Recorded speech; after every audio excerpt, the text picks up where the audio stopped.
also adopted stakeholder engagement as a key pillar in our business processes to build strong relationships for trust, which is vital for voluntary compliance. We have witnessed this approach bearing fruit, not only in enhancing good relationship with taxpayers, but also in providing new ideas and innovations useful for improving the tax environment. Our alternative dispute resolution mechanisms have now matured, and we have now witnessed increased use of the framework by taxpayers with commendable results.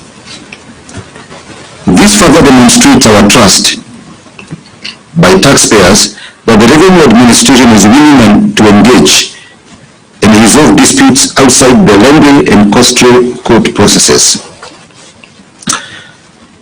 Turning to this year's summit, we are looking forward to deliberations that will generate ideas and sharing of experiences on approaches that we can deploy to further enhance tax administration.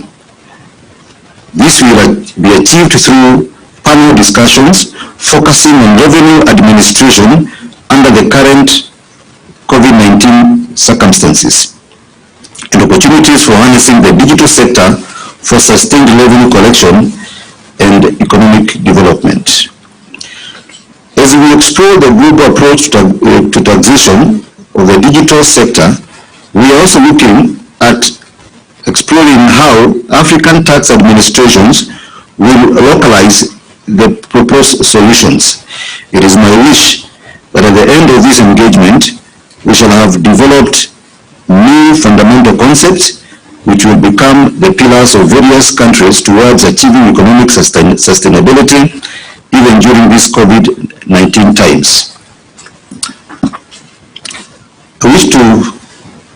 I wish you successful and fruitful deliberations.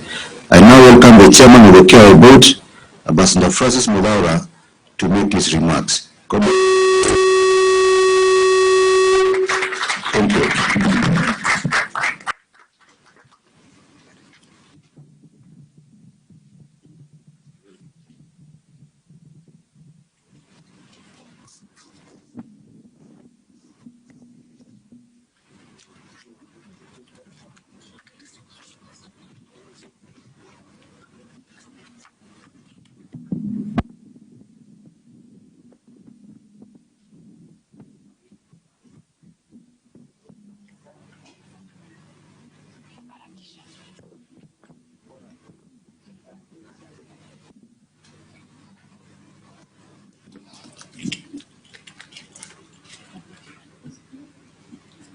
Thank you very much, Commissioner General, the Cabinet Secretary, National Treasury, Ambassador Hugh Kuyatan, KRA Board of the, no, sorry, Cabinet Secretary for ICT, Joseph Musheru, the Chief Secretary, the Treasury, KRA Board of Directors, Commissioner General, Commissioners present, distinguished speakers, distinguished guests, ladies and gentlemen. I am honored to be part of the 2020 Tax Summit. This event is one of the platforms KRA uses to engage stakeholders and members of the public on tax matters. The summit, as of the years, availed a perfect opportunity for fruitful engagement that inform important policy decisions on tax administration in Kenya and beyond. Like any other tax administration, KRA plays a key role in the growth and development of the economy. For our country to attain the goals we have set, we must strive to strengthen our revenue performance. KRA is therefore seeking to remodel tax processes to its compliance in order to support the government's agenda in relation to domestic resource mobilization. The authority has not continued to implement reforms to improve the efficiency of revenue mobilization. This has enabled KRA to record a consistent growth in revenue collection.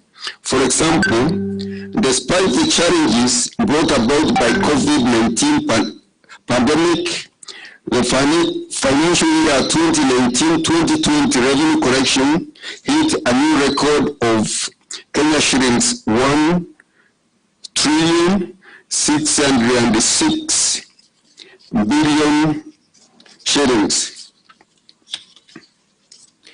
This equates to 1.7% growth over Kenya shillings 1,580 billion collected in the financial year 2018-2019. KRA is committed to providing efficient services to all taxpayers. Through the theme, building trust through facilitation so as to foster compliance with tax and customs legislation. The authority believes that when a taxpayer is efficiently facilitated, there are better chances of improved compliance. The authority has transformed and aligned work practices to technological innovation as a means of enhancing compliance. KRA has also refocused customer interactions through redesign of service delivery approach. KRA has also reformed most of its enforcement processes to align them with the accepted tax risk management standards, where action is driven by evidence which is data-based. This has opened up wide opportunities for revenue mobilization and enabled efficient utilization of internal resources. The resolutions to be reached during this year's tax summit will therefore play a key role in informing KRA's next course of action towards improvement of tax administration in Kenya. Let us all take advantage of this opportunity to share insights, experiences, and innovations on how to enhance tax administration through remembering of our processes. On behalf of the KRA Board of Directors and Management, I would like to thank everyone who has accepted to participate in this novel event. I now wish to invite the Cabinet Secretary, National Treasury and Planning, the Honorable Ambassador Uku Yatan, to officially launch the 6th Annual Summit. Thank you.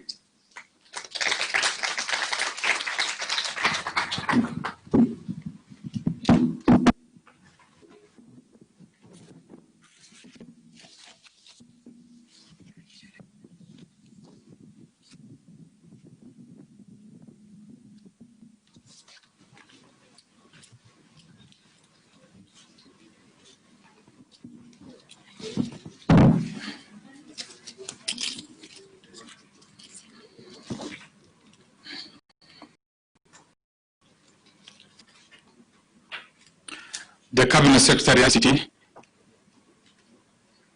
Joe Musheru, Chairman and members of KRA Board, Commissioner General, and the staff of KRA, invited guests, ladies and gentlemen, good morning. I am pleased to join you at this year's annual tax summit. Let me first commend the Kenya Revenue Authority for withstanding the current and present challenges brought about by the COVID-19 pandemic and remaining steadfast in organizing this annual summit to discuss pertinent topics in tax administration. Indeed, The annual tax summit has been set aside to engage the stakeholders on all matters with a view to improving tax administration, including addressing major tax challenges, both at the strategic and operational levels. I hope that this year's forum will go a long way in fostering an all-inclusive tax administration approach, despite the very tough times we are currently going through. Ladies and gentlemen, the theme for this year's summit, Enhancing Revenue Administration for Economic Sustainability, could not have come at a better time, given our determination to fight the COVID-19 pandemic while keeping the economy afloat. In this respect, this summit seeks to drive public participation in discussion geared towards enhancing tax administration to strengthen the resilience of our economy during and after COVID-19 pandemic.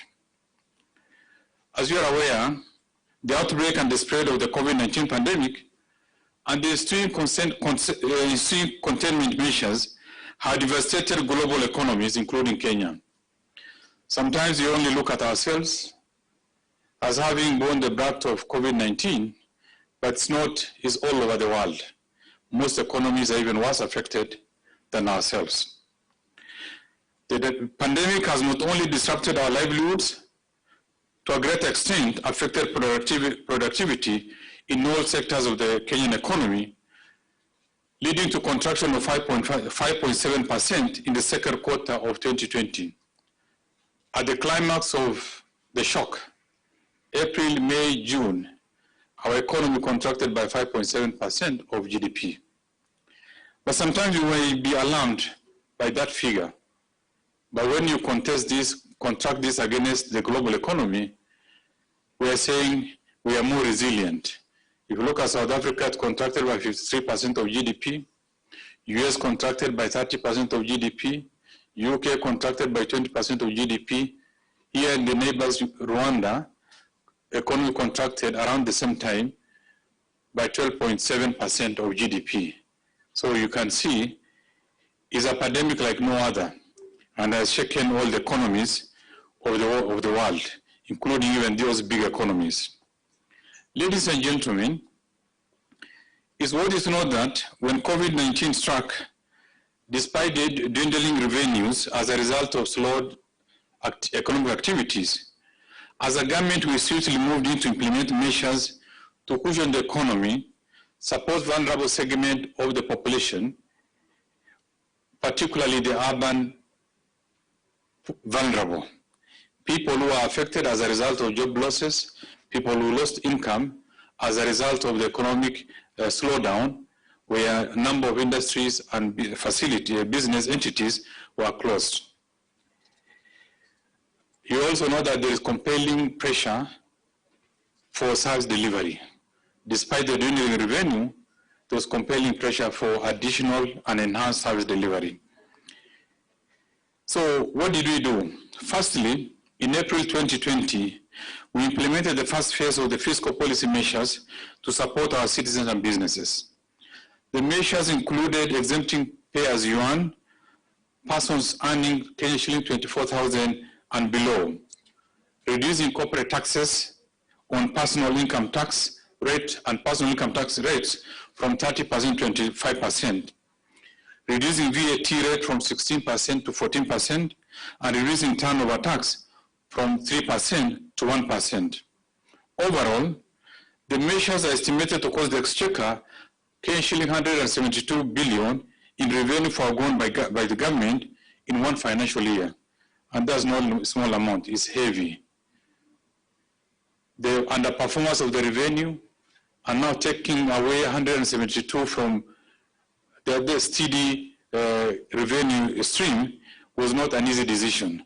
But we had to do it because we had a responsibility to maintain the economy afloat, but also cushion the vulnerable segment within our country.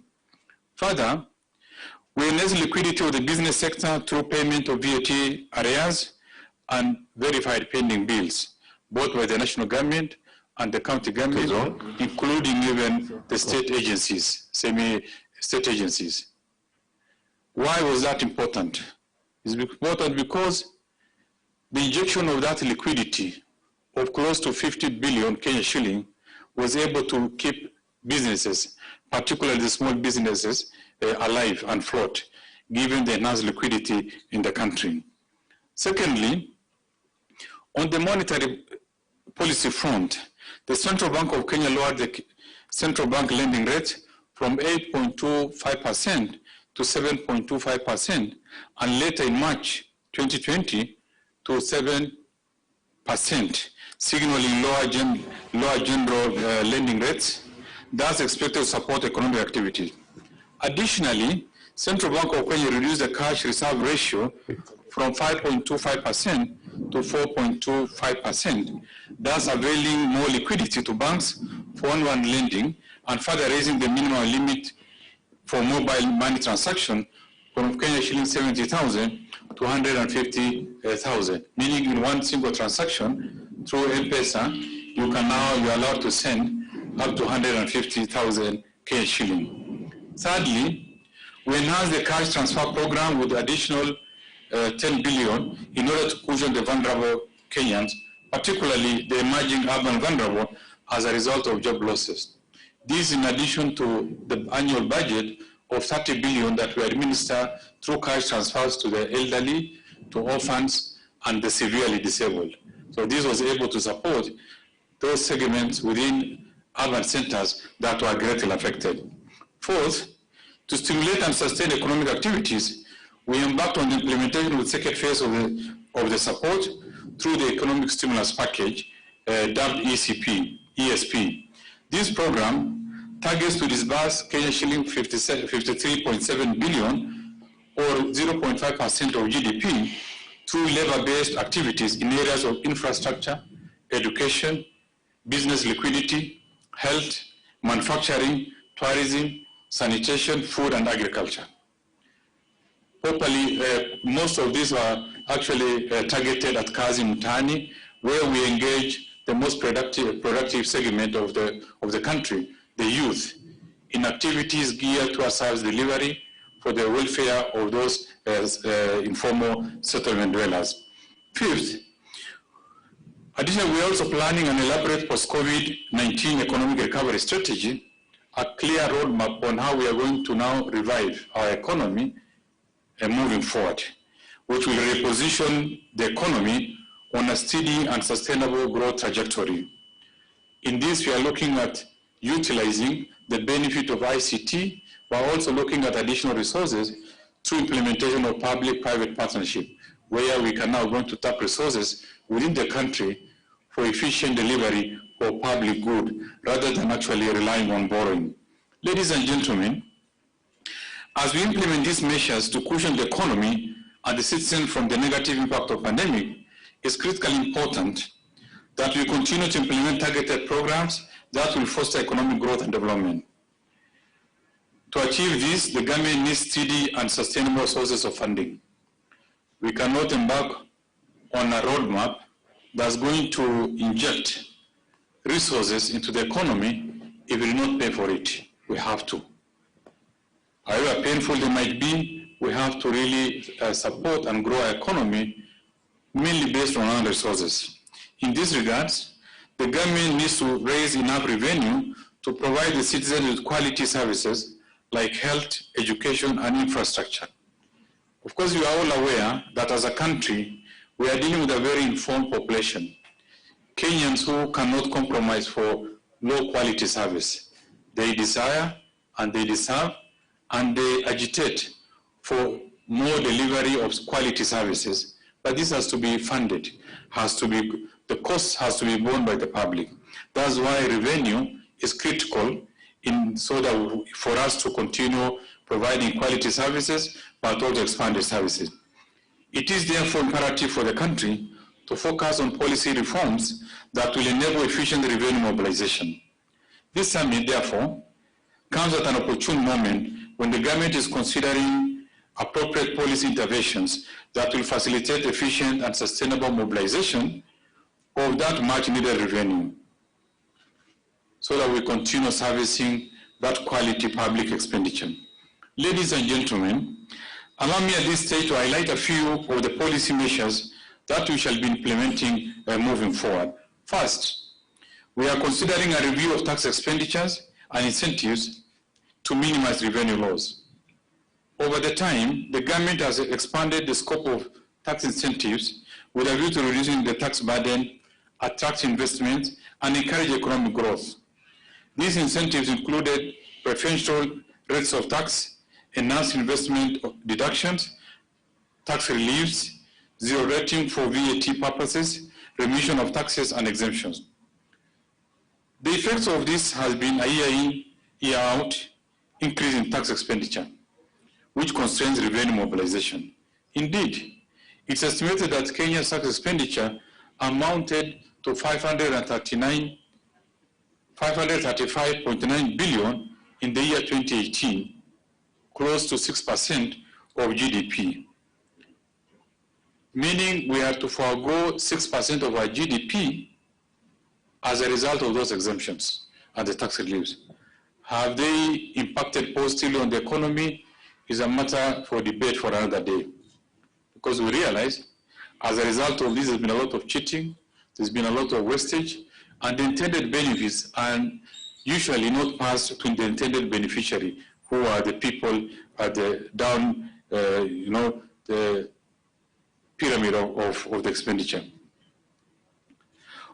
Of this, VAT accounted for 69.2%, followed by corporate income tax at 15.7%, and custom exemption and remission accounting for 13.9%. Certainly, Kenya's tax expenditure to GDP of 6% compares unfavorably with the global average of 2%. If you look at countries like Mauritius, it's only at 1.4%. Therefore, our tax expenditure of 16% of GDP is considered among the highest in the world, is not favorable. It is therefore fundamental that as a country we consider tax policies that provide for such expenditures to ensure sustained revenue mobilization. Ladies and gentlemen, another policy area that we are currently considering is the taxation framework for digital economy. And I'm happy that the expert in government, CS Joe Musheru, is here, because that will be the most important arena that we are going to win more taxes, but also ensure compliance. In the recent years, the digital economy has gained significant prominence with the global economy as a driver of innovation and competitiveness, becoming a subject of wide policy debates globally. It's estimated that the sector contributes over 11 trillion US dollars to the global economy, representing over 15% of the global GDP. I spoke. I had my voice.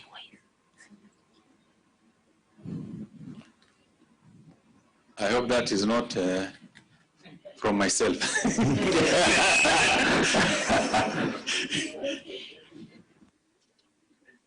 Or maybe they're not comfortable with the taxing, of the ICT. In Kenya, the ICT sector has grown at an average of 10.8% annually over the last 5 years, with its output totaling shilling 427 billion in 2019.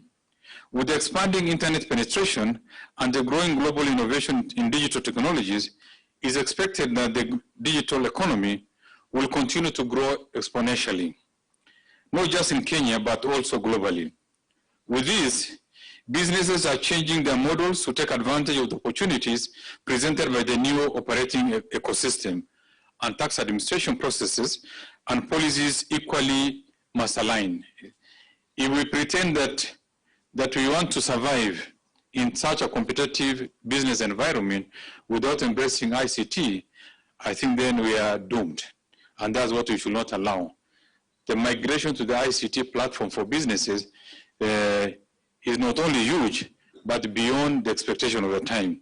And that's why we need to run with it. We need to maximize for the benefit of revenue generation, but also service delivery. In this regard, Kenya is implementing digital service tax, having passed the Finance Act 2019, which provides for taxation of supplies, made through a digital marketplace. A mechanism for non-residents to account for VAT on supplies made in Kenya through a digital marketplace has been provided for in the VAT, the Digital Marketplace Supply, Regulation 2020. In this respect, effective 1st of January 2021, Kenya shall implement the digital service tax payable at 1.5% of the gross transaction value of the income derived or accrued in Kenya from services offered through a digital marketplace. I think you'll realize how much you'll be losing if most of you have had opportunity to use Uber, have had opportunity to use all those services where charges are done digitally.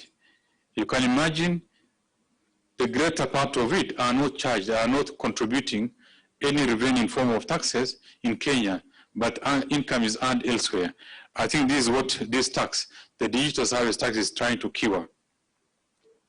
The legislative process that led to these provisions was consultative and included inputs from key players in the industry, and therefore we are really confident that the compliance rate will increase because all the involved stakeholders have been given an opportunity to contribute to the bill that led to the actual, the final act.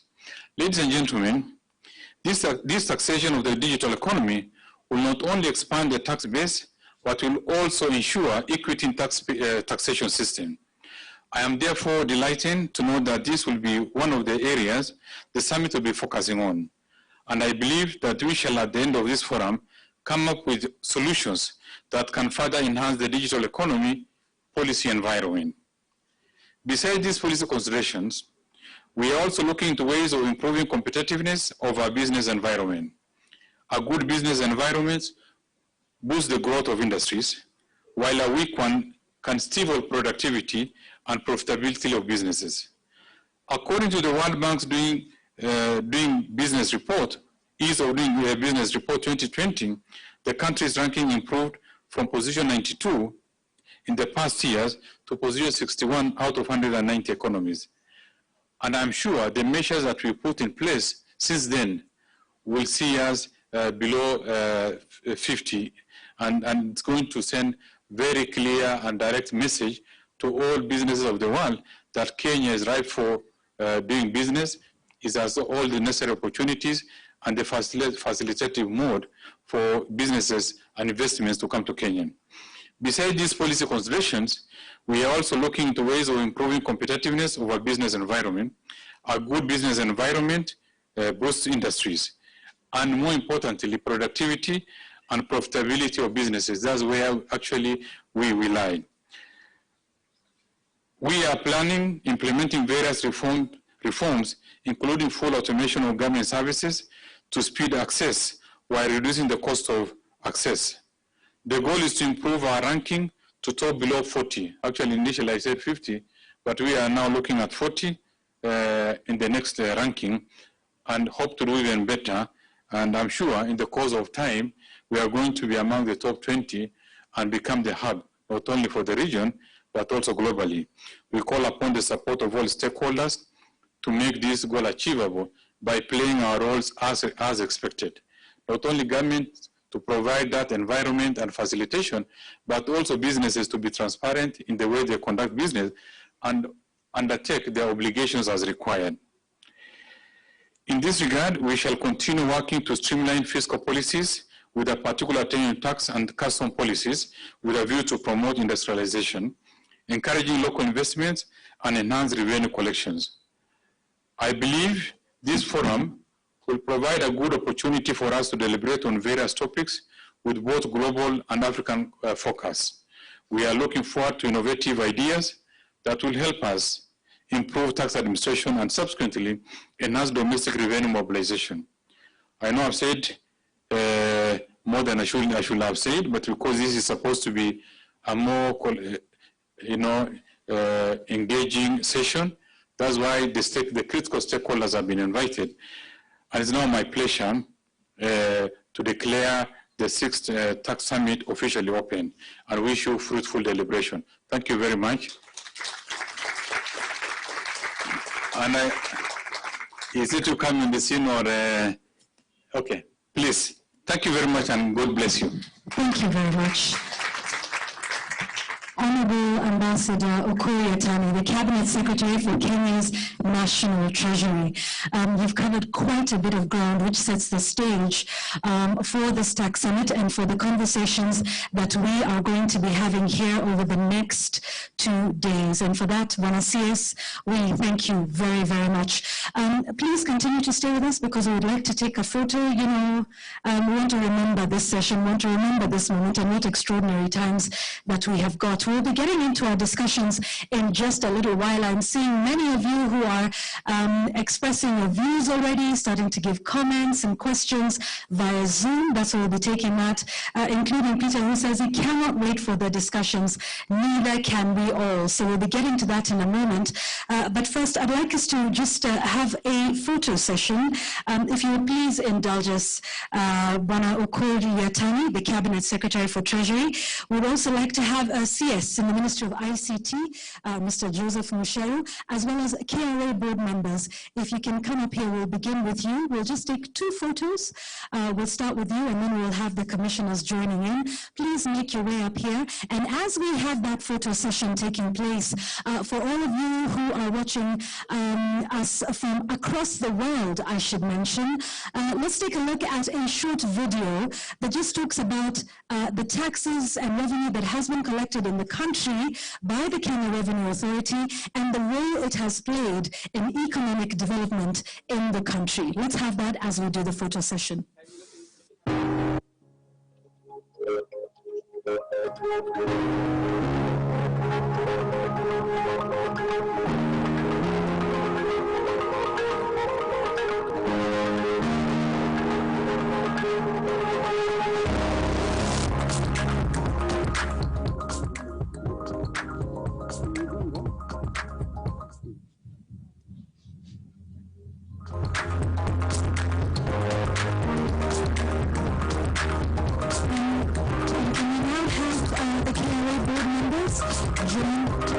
So the commissioners join the board members and the CSS.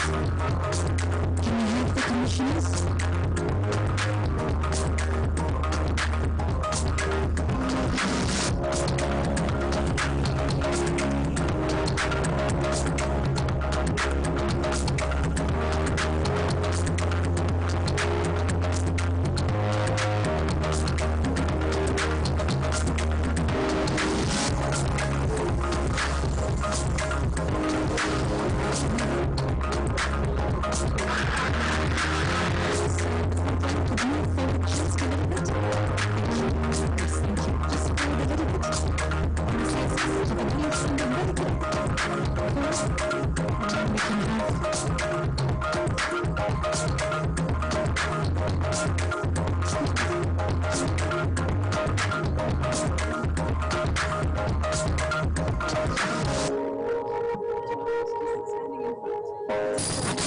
You will get lost in the back. Thank you very much.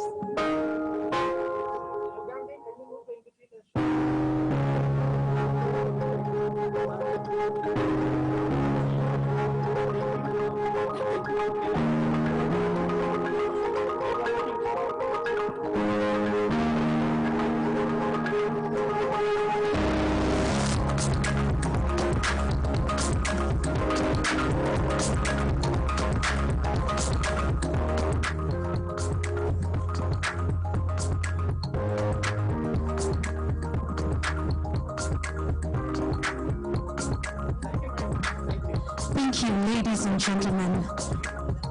And isn't that the interesting thing about wearing our masks now, that you have to literally make an effort to smile? We see it through your eyes. We thank you for being here with us. Commissioners of the Kenya Revenue Authority, board members, the Commissioner General, the Chair, and Cabinet Secretaries, Joseph Mushero and Ambassador Okoye Tani. Thank you very much to you all. I would also like to thank the Cabinet Secretary in the National Treasury for making his time for us here and for officially opening our session here today.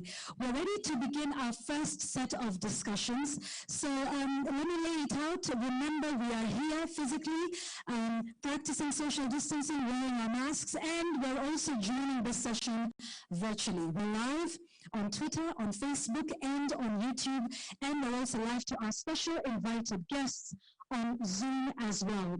And so to facilitate all of the questions from all our various audiences who are with us here virtually, who are here with us physically and virtually, this is how we will conduct the session regarding questions, all right? We will have your questions up on the chat group that's on Zoom. Please send them there and we'll take a look at them and try to answer as many of them as possible. Also on social media, if you can get onto our Twitter handle at KRA Corporate, the hashtag is Tax Summit 2020. You can also drop your questions and your comments there. Now, our next session is one that is exciting. Remember, the digital economy has been the big disruptor, but perhaps more so now with the COVID-19 pandemic. Never has it been more urgent, more useful. And of course, as the Cabinet Secretary said, taking a look at taxation in that sphere, in that space, and also the use of digital technology to enhance revenue mobilization. So, ladies and gentlemen, our first session, digitalization and revenue mobilization in developing economies. We are calling it the conversations we cannot afford to ignore. And we're taking a look at the role of private sector as well as regulatory environment, taxation, and digital tax and transfer pricing. That's already something that's having some great conversation here in Kenya, and so we look forward to that as well. We'll get to our panelists in a moment. But first, ladies and gentlemen, I'd like to invite the first keynote speaker for this session, and that is Mr. Joseph Mucheru. He's Kenya's Cabinet Secretary for ICT. Bonisius, thank you very much for making the time. Let's give him a warm round of applause as he makes his keynote address for us here.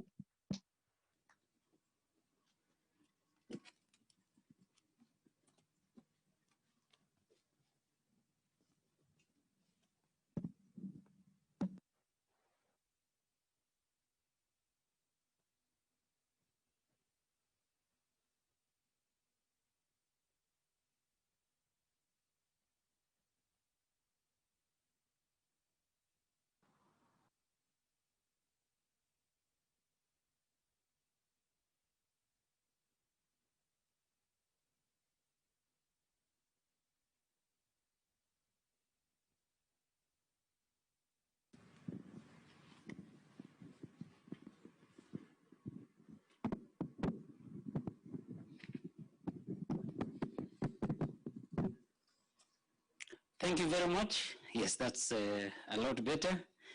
In absentia, my colleague and friend, Cabinet Secretary of National Treasury, Honorable Ambassador Okur Yatani, Ambassador Dr. Francis Mudaura, my good friend, Chairman of KRA, CAS, the Commissioner General, who is absent also, the Board of Directors, distinguished guests, ladies and gentlemen, good morning again. Digitization and revenue mobilization is the key subject I want to address, and so it gives me great pleasure to join you this morning at the 6th Annual Tax Summit. Even though you've been hosting these summits for the past 5 years, I doubt that KRA ever imagined a time will come where a summit as important as this is being conducted virtually. And even though there's a few of us, I'm expecting very many Kenyans are actually watching online on Zoom. And based on the many questions I have been receiving, especially on this area of digital taxation, I'm very pleased that as a country we're prepared. This shift in the status quo, albeit forced upon us by the COVID-19 pandemic, speaks of the true impact of digitization locally and globally. This sets the context for my remarks this morning. As a country, and largely as a continent, we champion digitization, which is the conversion of analog to digital. But we were a bit lacks on following through with the next obvious step, which is digitalization. The value of digitalization lies in the ability of organizations such as the KRA to take advantage of internal optimizations and cost savings brought about by digitization to change their entire business models and service delivery processes, which include stakeholder and consumer engagement. This is the definition of digitalization from where I sit, or I stand with you this morning. Digitalization, therefore, is not just about the use of technology.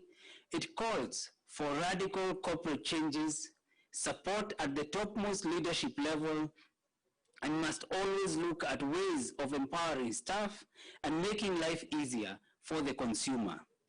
For government, digitalization is about the amalgamation of various processes to ensure that public service delivery is efficient, trust systems are established by default, and citizens can be able to access or compete services from wherever they are. Ladies and gentlemen, to illustrate this, in the past Saturday, His Excellency the President unveiled policy measures aimed at fast-tracking the rollout of one of the big four agenda pillars. This is the universal healthcare. The success of UHC will be hinged on the digitization of health records and the digitalization of our entire health sector. This will, for instance, ensure that a patient can move from a hospital in Kisumu to Mombasa, and the doctor in Mombasa will have access to his or her medical records. The doctor in Mombasa can also remotely consult other doctors from across the country or the world, as they have been doing with respect to the pandemic, to map out the best treatment path for the specific patient. From a resource utilization perspective, the Kenya Medical Supplies Authority, otherwise known as KEMSA, will have real-time inventories of the pharmaceutical supplies, stock levels, consumption rates, distribution patterns, and future demands. This will enhance efficiency in tracking of diseases and the proactive recommendation of preventative and curative measures. This thinking permeates almost all areas of government. At the Ministry of Lands, the digitization of lands registry will feed into the mapping process, and that will ensure that every piece of land in the country has a digital print, making it easier for landowners to use the land as collateral. This point leads me to my second discussion point, which is the domestic resource mobilization. Digitalization will lead Kenya towards the well-desired path for sustainable and self-funded development, and this is why. The domestic resource mobilization is central to a nation's pursuit of sustainable development and the realization of the United Nations Sustainable Development Goals. The enhancement of revenue mobilization by broadening the tax base and safeguarding of domestic resources will provide a solid base upon which Kenya, and indeed Africa, can inch closer towards the achievement of the SDGs.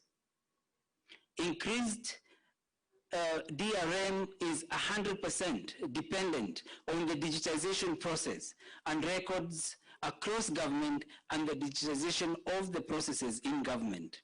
As a case example, I am informed that the country's tax base has more than doubled in the last 2 years, from approximately 2 million to over 4.5 million. Within this tax base, I'm further informed that over 70% of people filed their taxes. Even though the desirable tax filing rate is 100%, this high rate of filing tax returns is as a result of the digital transformation process adopted by KRA. Let me at this point, Chairman, commend the KRA. Back when we were introducing the internet here in Kenya, one of the key development infrastructures we needed to put in place was the internet exchange point. And at the time, I I would say the attorney of the Telecommunication Service Providers Association. So I used to lobby government, and anything we set up, government seemed to be very against. We set up this internet exchange point, and we used telecom infrastructure to do that, but even telecom did not use the service. But I'm happy to say that the first users from government was the Kenya Revenue Authority. And this is when KRA introduced the SIMBA system for import-exports and started using technology. And I would say that spurred the growth of the local internet. So KRA has been at the heart and even at the center of the growth of internet here in Kenya. So let me take this opportunity to just thank you and the team for the kind of transformation you've helped happen in this country. The transformation going on has seen the eradication of long queues that we used to witness at various stations across the country, and piles upon piles of paperwork that one had to complete physically. I mean, the transformation has been so radical that KRA of all entities now sends its customers occasional messages. I actually receive New Year's messages, Easter messages, greetings, and I usually worry, it's always about, come and pay your taxes. So, but that kind of engagement of use of technology is actually been very good. The impacts of digitalization within the KRA are noticeable. The tax base has more than doubled, with total taxes collected increasing at a rate of approximately 10% year on year. And this is boosting revenue collection and the country's economic growth. And as demonstrated by the recent ICT and Security Symposium that was graced by His Excellency the President at Manyani last month, we were able to witness homegrown solutions from our digitization needs and digitalization processes. For example, the Huduma number system. And again here, I'm very happy to report that we now have approved the new data commissioner, and we should be able to then quickly roll out the Huduma number, as well as protecting citizens' data. And as a country, that's a big milestone that we now have a data commissioner to join the KRA commissioner and many of the other commissioners. And this shows how technology is now important. But back to Huduma number system, this will be the foundation of digitization of government services and was wholly and fully developed by Kenyan youth living and working here in Kenya. The country's digital, cadastral, and natural resources maps are also being developed by Kenyans.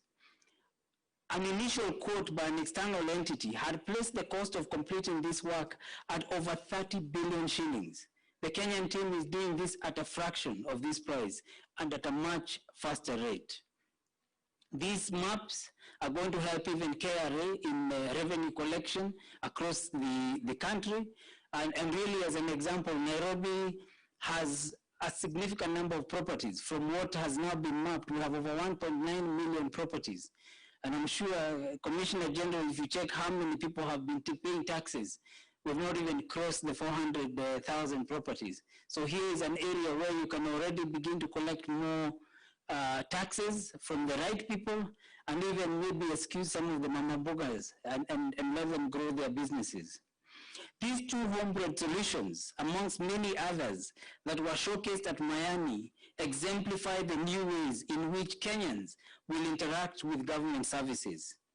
Public service delivery will be enhanced in an environment where trust and quality will be offered by default. When adopted, these new processes will translate to increased domestic resource mobilization.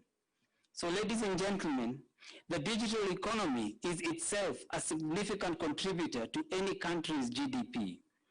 The 2019 Digital Economy Report that was released by UNCTAD estimated that the global digital economy accounts for almost 15.5% of total GDP and has grown 2.5 times faster than the global GDP over the past 15 years. In value terms, it means that if we develop and nurture our digital economy effectively, the Kenyan economy can reap an additional $16 million annually as a base minimum. In his visionary wisdom, His Excellency the President launched Kenya's Digital Economy Blueprint, which lays the ground for our transformation as a digital-first economy. The Digital Economy Blueprint provides a conceptual framework adopted by Kenya in its quest towards the realization of a successful and sustainable digital economy. The blueprint outlines the opportunities and challenges in maximizing the benefits of digitalization. It also highlights a significant work already happening across government, private sector, civil society, businesses, and academia. Already, several digital-related provisions geared towards creating the right conditions for improved digital economy activities in this country have been put in place, and more are underway. Taxation policies and regulations have been developed to steer the development of the sector by supporting compliance and creating a level playing field without stifling growth. The government's commitment and targeted investment in information and communications technology is to see that every citizen, enterprise, and organization has digital access and capabilities to participate and thrive in the digital economy. Efforts towards this realization have resulted in a substantial transformation of the economy, as evidenced by the exponential growth in number of internet users and the growing number of startup companies. To guide the collective way forward in this digital economy, 5 pillars for growth have been identified. The first one is the digital government. In the presence and use of digital services and platforms to enable public service delivery, the completion of the national optic fiber backbone, which aims to enhance universal access to affordable ICTs countrywide. The second one is the digital business. This is the development of a robust marketplace for digital trade, digital finance services, and digital content.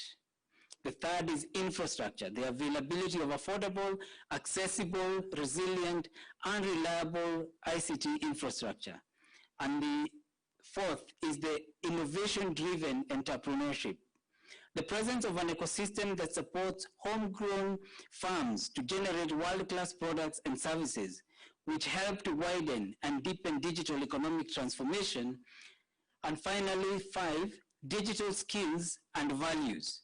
And this is the development of a digitally skilled workforce that is grounded on sound ethical practices and socio-cultural values. The government has integrated youth in the development programs to tap into their innovative and creative energies.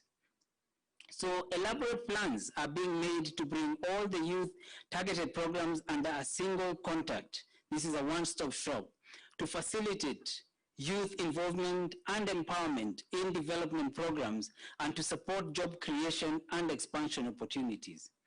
And to reap the benefits that the new digital technologies provide, the government strives to ensure that no one is left behind. And for that, we must work together with all the players. Platforms such as this summit are indeed welcome as they stimulate debate and inspire progressive policy and regulatory solutions. The government will continue to engage with all Kenyans to ensure that the country remains forward-looking, but also flexible and responsive as new and disruptive opportunities arise. So with those few remarks, I wish to once again thank KRA for organizing this summit, and I wish you all fruitful deliberations in the remaining sessions. But before I sit, I want to just, since it's a discussion that we're having, to raise just 2 matters. The first one is we as government have been working very closely with the border community, and this is going to be expanded even to the other informal sector, whether it is the house helps, whether it is the watchmen and so on. And really we're putting them together to create the collective investment schemes that will allow them to own some huge assets that will then be able to create wealth. So, Chairman, one of the asks I have is that as they put their wealth together, let's not focus on taxation of these people to begin with. but what they will be able to deliver. For example, Safaricom, when they started, they were given about $20 million or 2 billion shillings. And today, they're the largest taxpayers. So we have many businesses that are now coming together, putting their money together so that they can invest and really have significant investments that we can now even use for taxation purposes. So I'm not saying people should not pay tax. I look at the US, where companies now like Apple, Google, Amazon, they're worth trillions of dollars. Apple is at 2 trillion, 2.3 trillion. Amazon is at 1.6 trillion US dollars. So we as Kenya, with our Silicon Savannah, have the opportunity of creating such businesses. And we were just speaking earlier with the Commissioner General regarding the digital taxation, which many people are waiting to hear what my views are on this.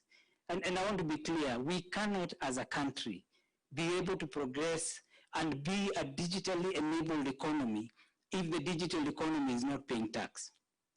So it is important that we pay tax. But at the same time, we must make sure that this does not stifle the innovation and that the startups don't get punished.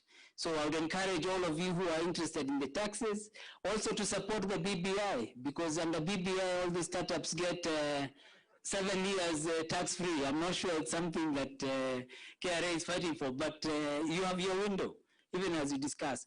But on a more serious note, I believe the consultations that KRA has taken as regards the digital taxation are the right ones.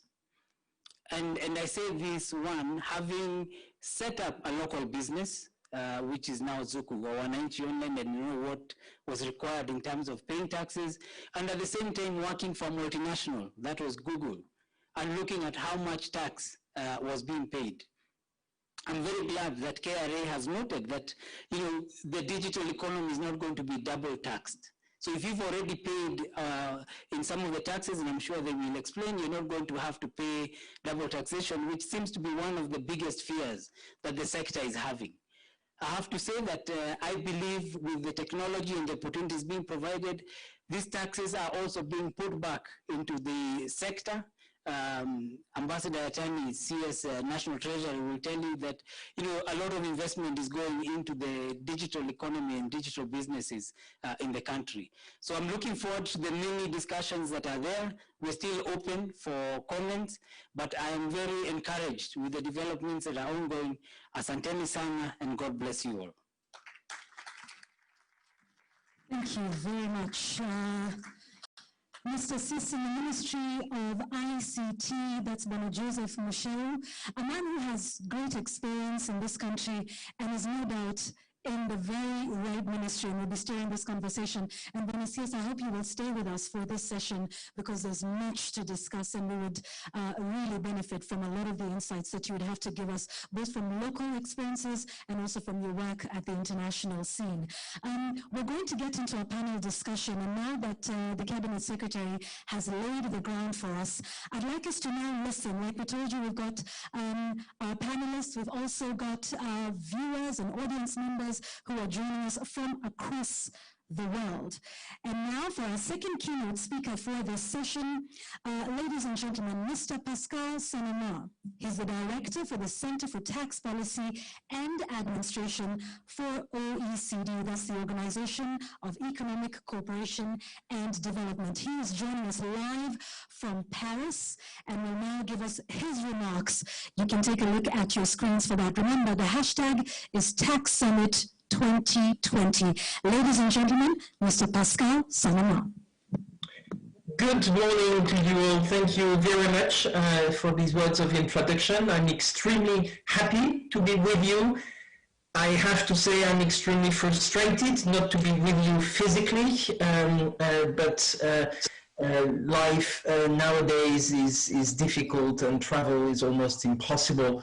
France is in lockdown, and I speak to you from my own house. So really sorry not to be with you, but thanks a lot for this invitation. I'm very impressed by this summit and extremely honored to be able to address you.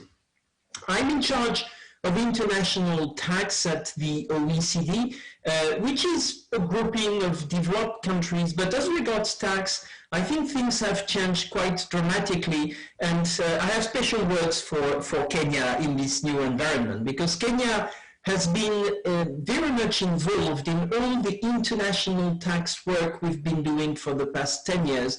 And the past 10 years have been a sea change in international tax. You know, international tax is about tax treaties and tax cooperation, but is quite marginal and was just a way to articulate tax sovereignties across the world. But 10 years ago, because of the global financial crisis, there was this sea change, this change of paradigm, with all countries deciding that it was time to crack down on tax havens, to be able to restore their capacity of collecting the taxes on the companies or the individuals in their country.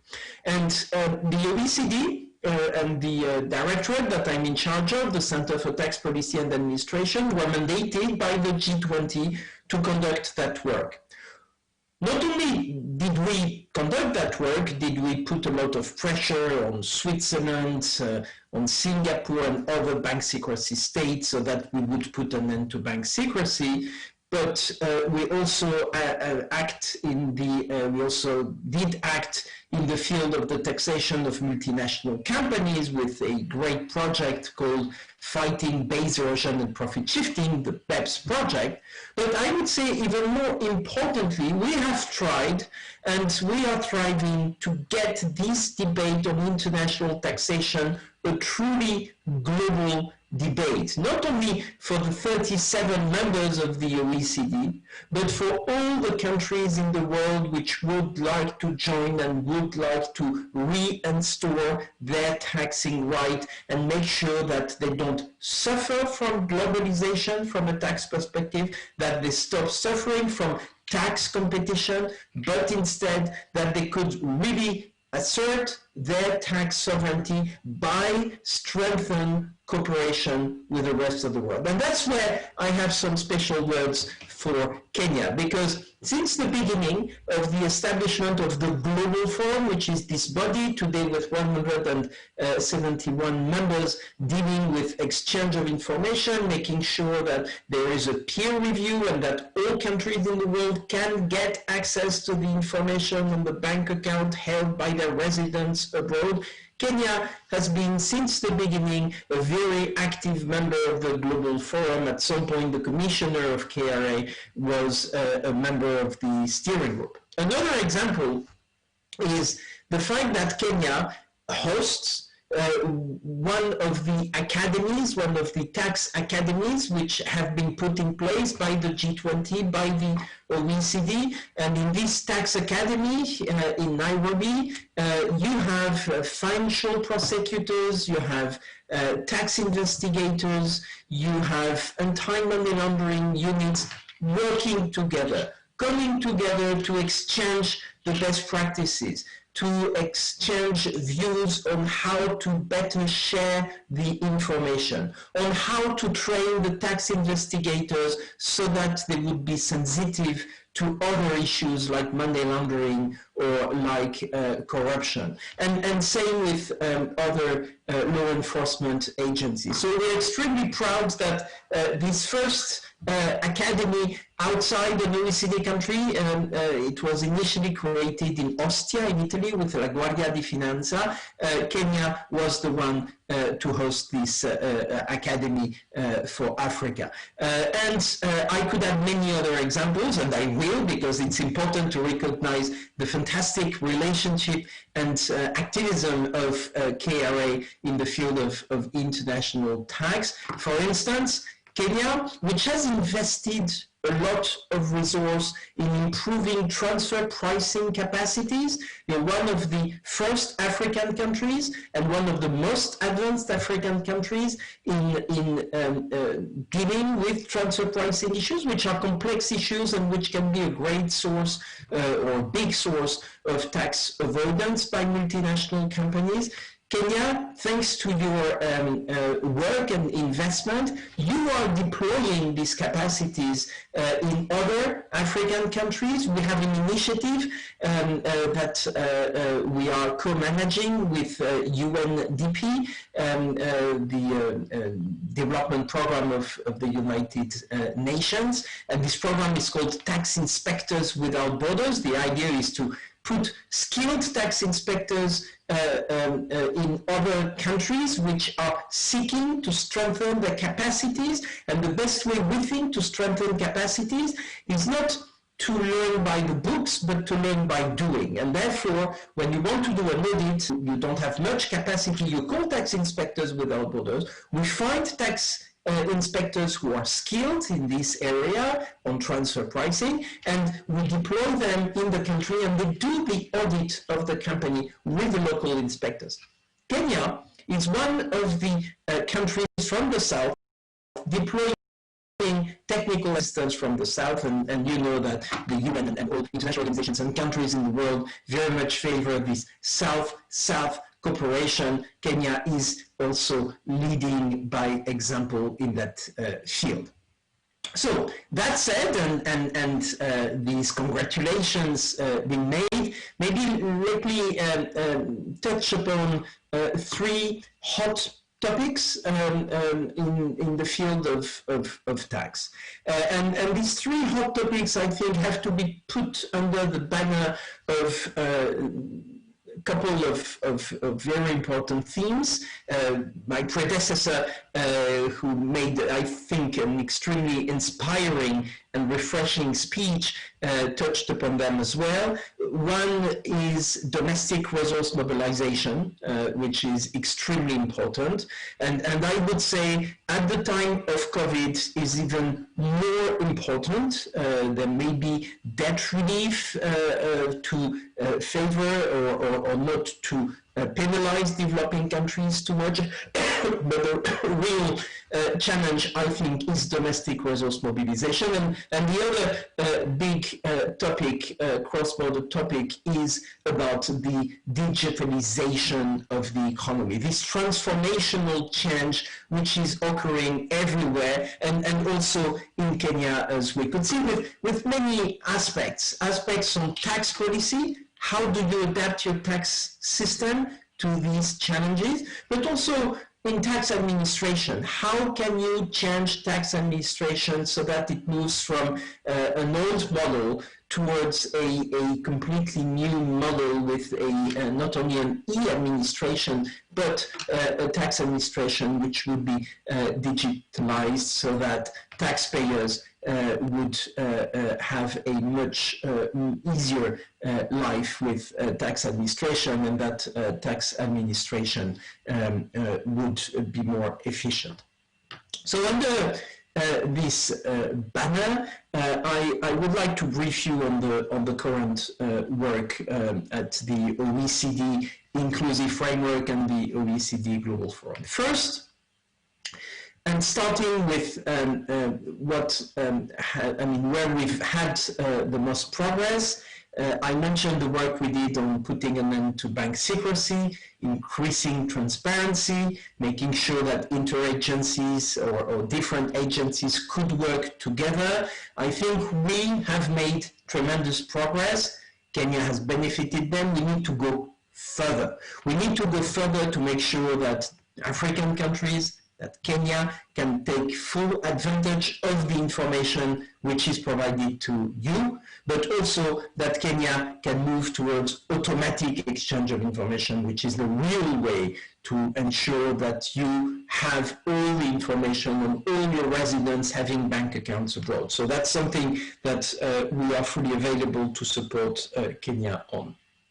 On fighting base erosion and profit shifting, which we think is a global issue with multinational companies. Some numbers were just spelled out before me on the value and on the profits made by a few multinational companies. These profits, must be taxed where they accrue, and they also accrue in the market economies, in the source countries, and that's where fighting base erosion and profit shifting, making sure that transfer pricing are not abused to shift profits outside of Kenya, making sure that there is no use of interest deductibility, which would be abusive to reduce the tax burden in Kenya, making sure that hybrid instruments would not be used, making sure that there is no treaty shopping which would shift profits outside Kenya using sometimes other African countries. I think we can name Mauritius.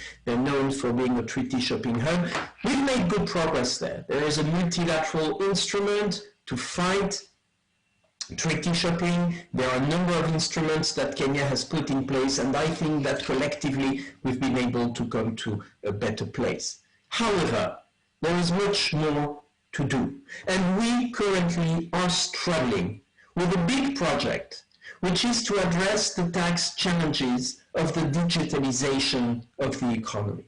This work started 8 years ago with the BEPS project, when we identified the need to change the rules so that digital companies could be taxed, not only in their country of residence, and they were not even taxed in their country of residence when we started the BEPS project, but also in the countries where the users of the digital services are, with all these business models which generate cash through advertisement, which is what the users have to pay, watching the advertisement, seeing the advertisement, to get the free service. So you get a free service, you give your data away, and the data is monetized through advertisement. Where is this advertisement booked? Not in Kenya. But the value was generated in Kenya. There should be taxation in Kenya, to take the Kenyan example, but that's a global issue, and you could use France, for instance, with the same example. But the current rules don't allow Kenya to tax. Why? Because very often these digital companies will not have a permanent establishment in Kenya, and because of your tax treaties, you will not be allowed to tax these companies. And even if there was a fixed place of business, there was a permanent establishment, you may not be able to get much to tax, because the existing transfer pricing rules don't allocate much to the countries, except where there are people, functions, and risks. But with these new business models, which are going much beyond the tech companies, but actually are pervasive to the whole economy, then you have the risk of, even if there is a nexus, the risk that you wouldn't be able to tax much. To address this, we've launched a big project where all the countries members of the inclusive framework on BEPS implementation, 137 members to date, all these countries are involved to design new rules. There is some frustration, and I think I probably share this frustration with Kenya. Frustration because things don't move fast. Things are difficult. Kenya is a very active member of the inclusive framework, and I guess that the officials of Kenya, the Kenyan Revenue Authority, the inclusive framework, sometimes may come back to Nairobi with this frustration to say, we know what we have to do, we know where we need to land, but we're not yet there. Because it's a complex discussion. Because the countries having the most digital companies are a bit reluctant to share taxing rights. Because companies are reluctant to share taxing rights. The previous keynote speaker made the point that we need to avoid double taxation. You need to have a sector, a digital sector, which grows. You can have important companies for tomorrow based in Kenya. You don't want to kill them by having too harsh a tax system. So we need to find the balance right. We need to put an end to what is very unfair. Large profitable multinational companies deriving profits and not being taxed. But the taxation shouldn't kill the opportunities of startups and other companies to grow. Where do you find the balance? It's not easy, but we must do it. We have, over the past 2 years, developed a project with 2 pillars, which were presented recently to the G20 finance ministers in Riyadh. It was a virtual meeting, unfortunately, and they will be presented to the G20 leaders in a couple of weeks, also for their summit. This work is the outcome of these 137 countries working together. What does it propose? It proposes that companies, tech companies on the one hand, but also consumer-facing businesses on the other hand, when they deal with final consumers based in Kenya, that these companies, when they have excess return, when they have a residual return, when they have a rent, we can use the word we want, would allocate part of this residual profit to the market jurisdiction, whether or not they have a permanent establishment. If they are above a certain threshold of sales, the country would receive a portion of this residual profit. This is a massive change. This means that we would move away from the existing transfer pricing rules, which are a bit complex to implement, even though Kenya is well advanced in fighting abuses in transfer pricing. That would be a fundamental change with this new nexus, which would give a taxing right even where there is no permanent establishment. And that would be a sea change in allocating part of the profit through a formula. We are moving into that direction, and we had the blueprint approved. We now need to finalize this work by mid-21. Kenya, like many other countries, I could name France, Italy, Spain, Turkey, but also countries in Latin America and Southeast Asia, Kenya has expressed frustration to say we want a multilateral solution, but if not, we are going to act on our own. And Kenya has a digital service tax in place. Digital service taxes are not the first best, clearly not, because it's a tax on gross income. It's a tax which will result in double taxation. It's a tax which will be passed on the consumers. But politically, it sends a message that things must happen to avoid this. It also triggers some frictions with other countries, and in particular with the US, which is keen on retaliating DSTs, against DSTs. We don't know at this point in time who the winner of the US election will be, but I think the position of the US will largely be bipartisan, saying that countries shouldn't act unilaterally, but what we can expect and hope for is that the US will actually agree on a multilateral solution by mid-21, which is the deadline at which we need to find the solution. I mentioned 2 pillars. The other pillar is not related necessarily to digital, but is related to finishing the BEPS work, and it's about putting in place a global minimum tax, stopping tax competition. We have a race to the bottom, and this race to the bottom has reduced the ability of governments to tax corporate income tax at a normal rate, at a proper rate. This tax competition has been limited by the work on BEPS, but we can go beyond this. The United States, when they implemented BEPS in their tax reform, did put in place a global minimum tax. It's called GILTI, for Global Intangible Low Tax Income. It means that if American companies abroad have an effective tax rate below 10%, the US will top it up, will take the difference.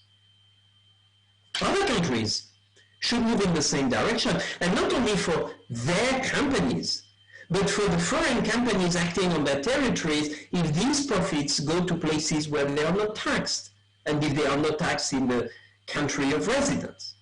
That's what we call Pillar 2, and we have an income inclusion rule, an under-tax payment rule, so that all the countries would benefit. And we are currently discussing the capacity of country to put in place in that tax treaty subject to tax rules, so that Kenya, as a developing country, if you have given a taxing right to a country which is not exercising them through a tax treaty, you would be able to restore primarily your taxing right, so that you would be the first one to have a bite at the sharing.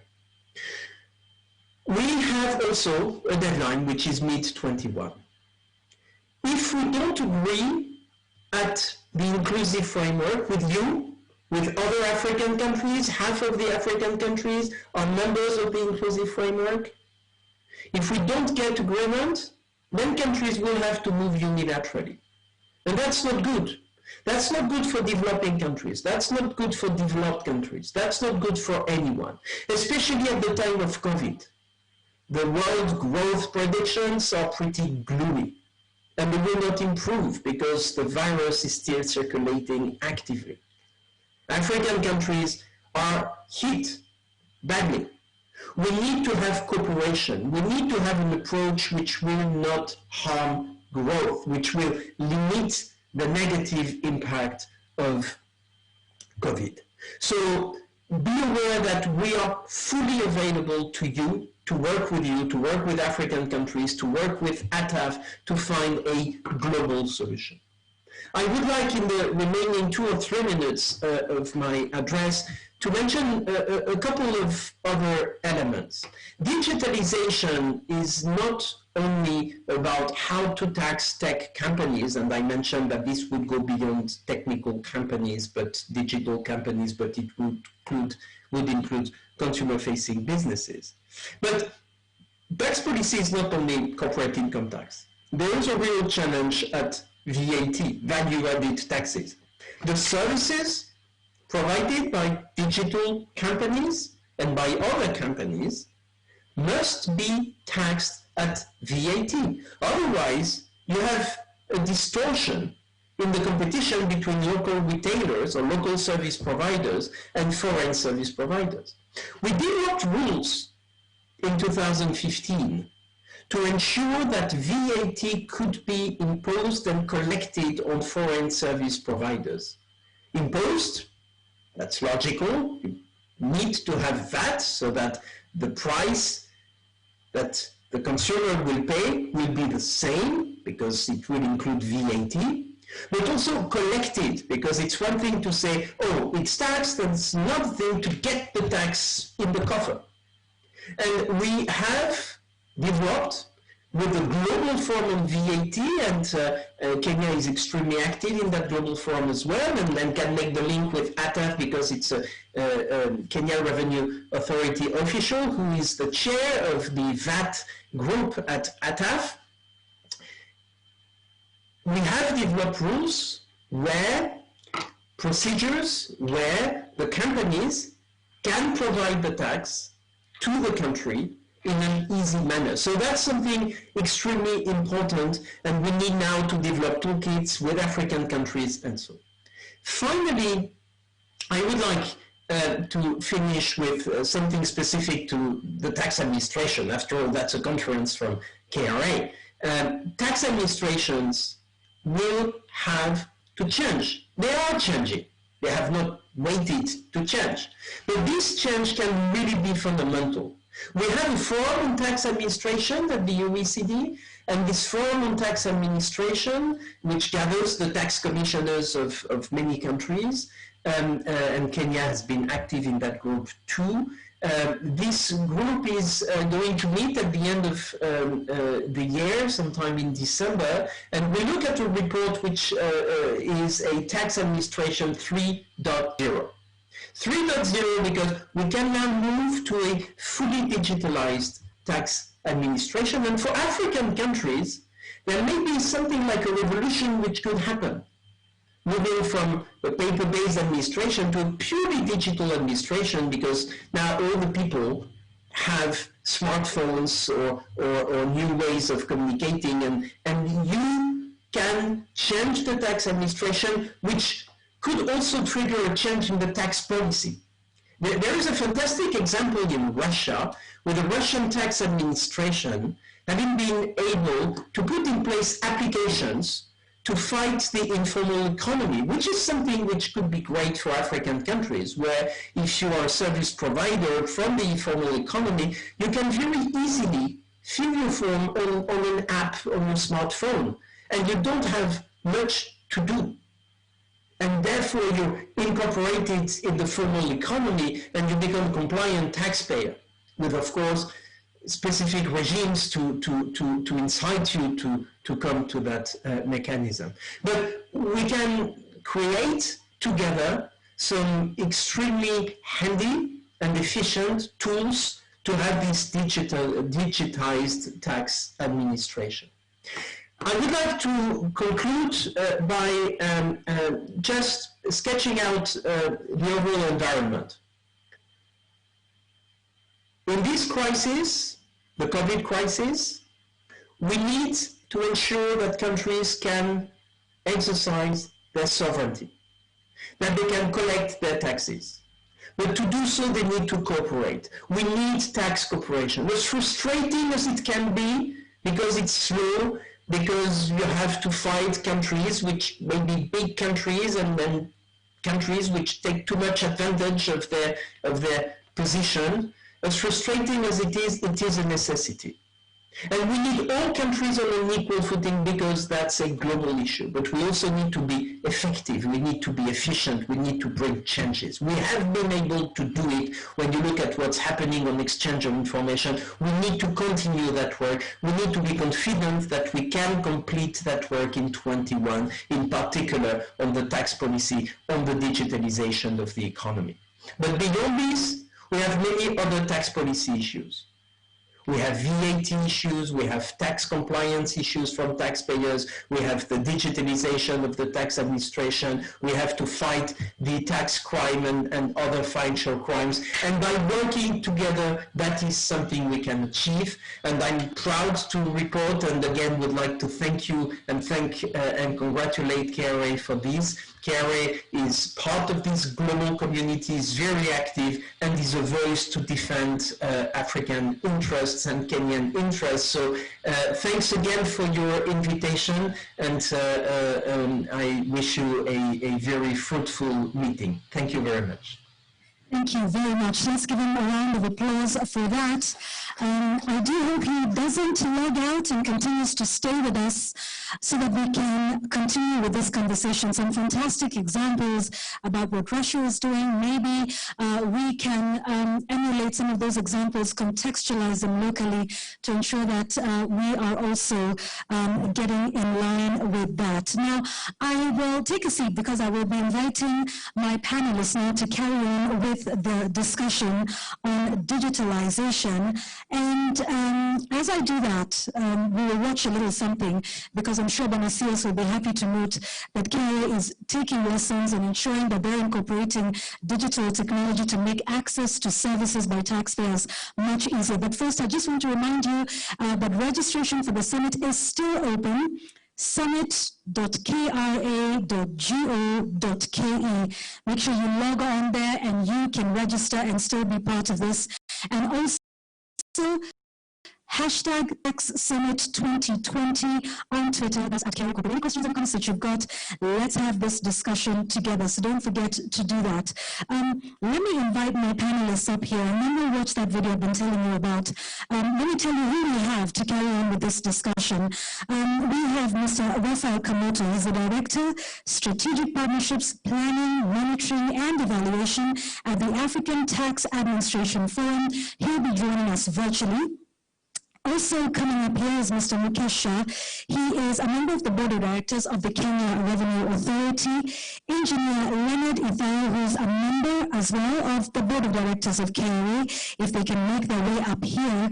We'll also have joining us virtually Mr. Steve Shege. He's the Chief Corporate Affairs Officer of Safaricom. Ms. Kendi Twiga Nderitu, she's the Kenya Country Manager for Microsoft. And FCCA, Vispa Simeo, she's a commissioner here at the Kenya Revenue Authority in charge of domestic taxes. As they make their way up, and I believe if we have a slot, when it says if you'd like to join us, comments. If not, we can always take your comments from the floor. That is fine, but we'll make sure we do that because this is really an important conversation in the digitization of that. And like we said, when you see us, KRA is taking note, taking heed, using digital technology to ensure quicker access of services by the taxpayer. And that is what M Services is all about. Watch.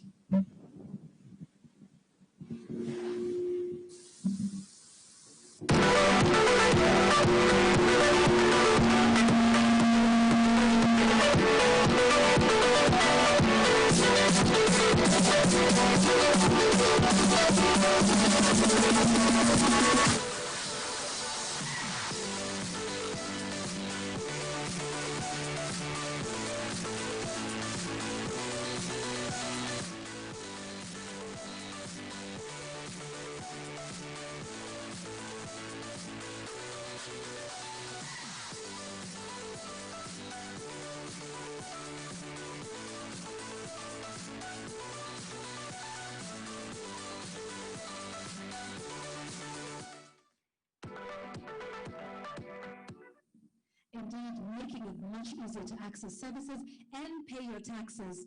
Ladies and gentlemen, isn't that what we want? I mean, I know it's, it seems like a tedious process, but the easier it is made, the more we can do that. And remember, revenue mobilization and generation for the country is what spurs economic development. So that is something that is absolutely important.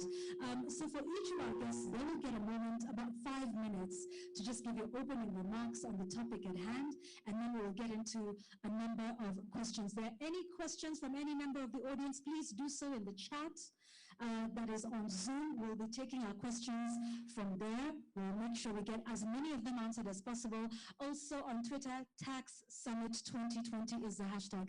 I'm so pleased that at least sitting here on this panel, we've got a 50-50 gender parity representation. And it's good to see that women as well, in the field of taxation, are here representing Asante Misana. Let's give all our panelists here a round of applause. Thank you very much, ladies and gentlemen. It gives me much pleasure to say ladies and gentlemen. So Asante Misana. But first, I'd like us to begin, with the presentation from our first discussant here today, and that's the one who's joining us virtually. I don't know if Mr. Rafael Kamoto is ready from the African Tax and Administration Forum.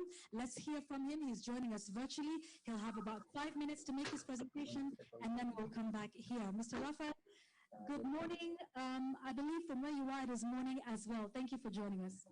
Yes, it is. Thank you so much for this opportunity to join you.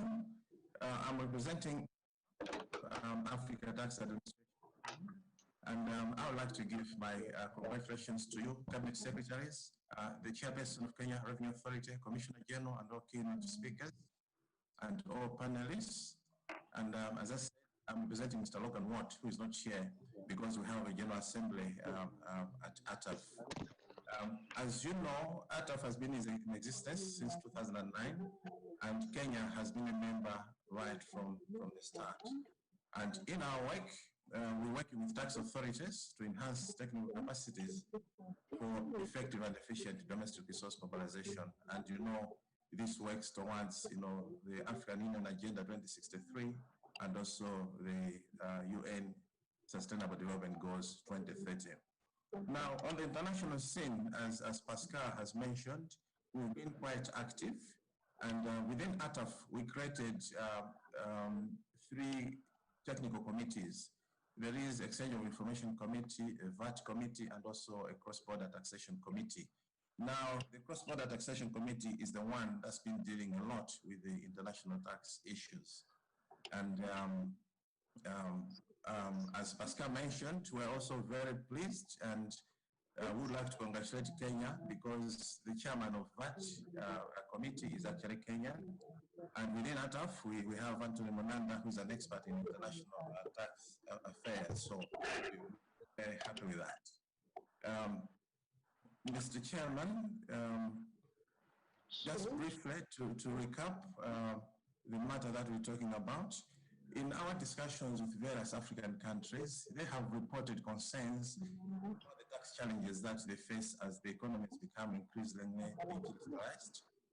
This digitalization enables multinational enterprises to carry out businesses in African countries with no or very limited physical presence in these countries.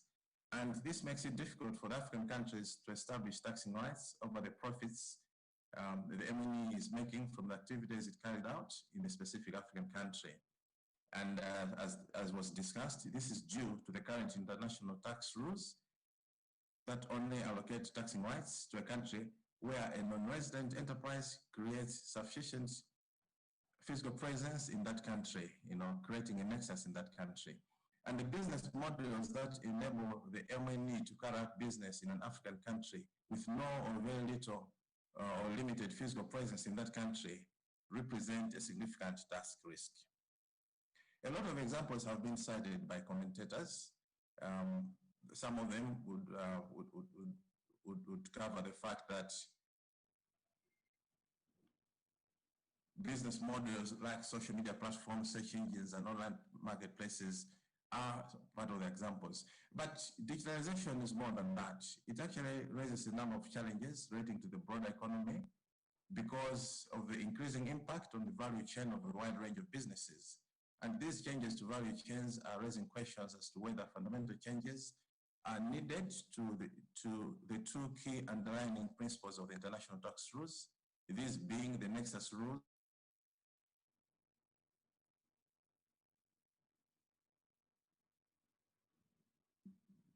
Okay, we seem to be having some challenges with Rafael Kamoto, and he was making some important points.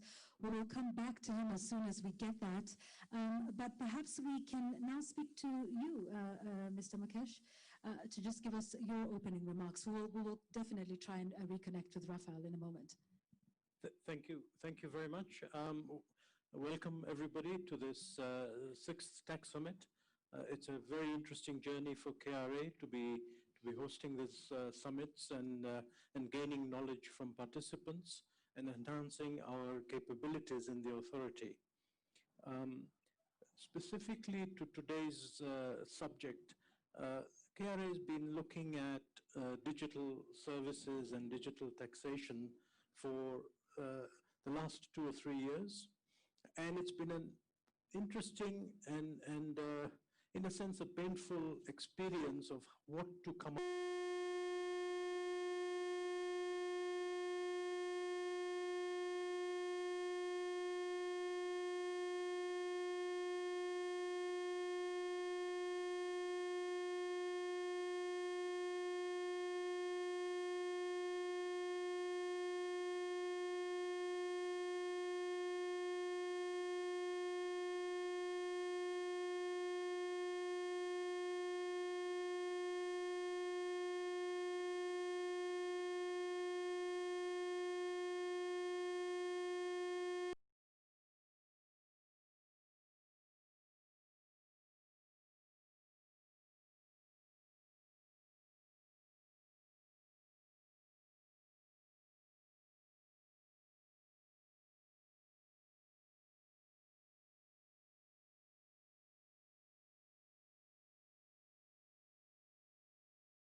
economy and why it is important.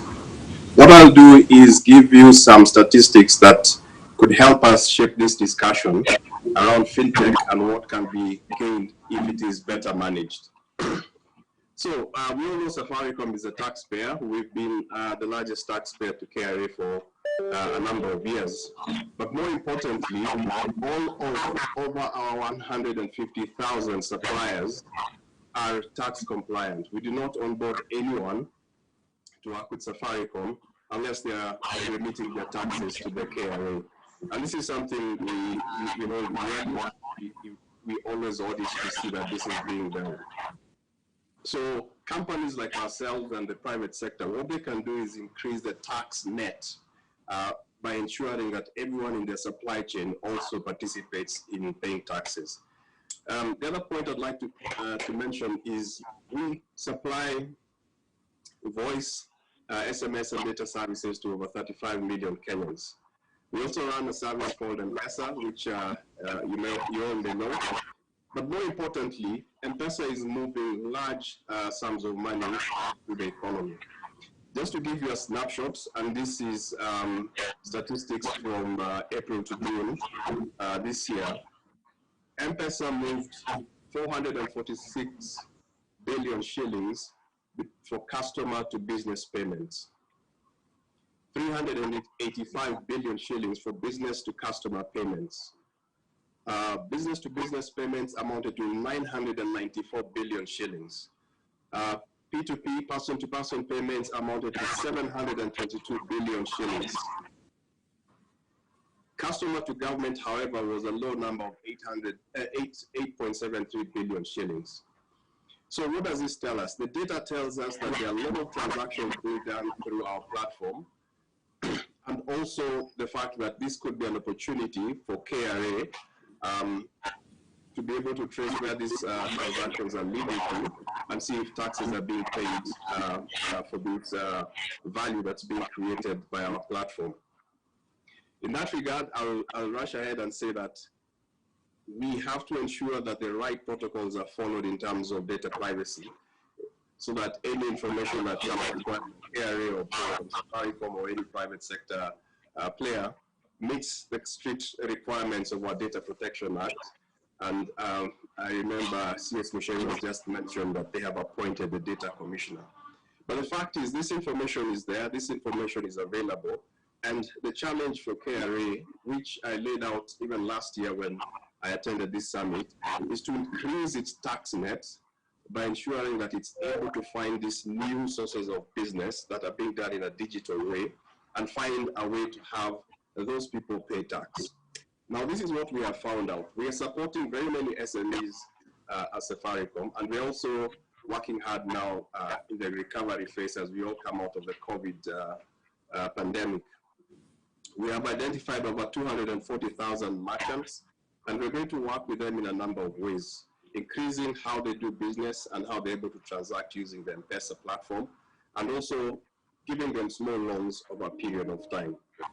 What is important in how we have been able to monetize that particular part of the business is that we've opened up our APIs to each and every merchant that wants to use them. This has allowed us to have everyone incorporating M-Pesa into how they collect money and how they work. This has been key in how we have grown that layer of business, and we have read you the numbers and you've seen what it translates to. So again, KRA should be challenged to actually work harder to ensure that they push out their APIs out there to all small SMEs and micro SMEs to ensure that it is easy for SMEs to pay their taxes. The last 2 points I'd like to make is, one, businesses at all levels need to see and feel the value of their taxes. So this is something that KRA must incorporate into how they lay out their strategy, so that businesses can feel that the taxes that they're paying are coming back to their industry in one way or another. The last point is a bit of a challenge. Safaricom 20 years ago was a very small company. We were able to get certain tax incentives and measures that allowed us over a period of time to grow to what we are today. The KRA should think about the fintech space in that sense.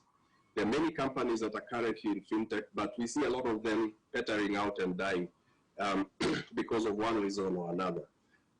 KRA should consider policies that allow these businesses to grow in the short term, medium term, and they will have more taxes to collect from them as these businesses become larger. I know it is easier said than done, but that's a work that would really help to grow our SME space so that in time, we should not be talking about one Safaricom.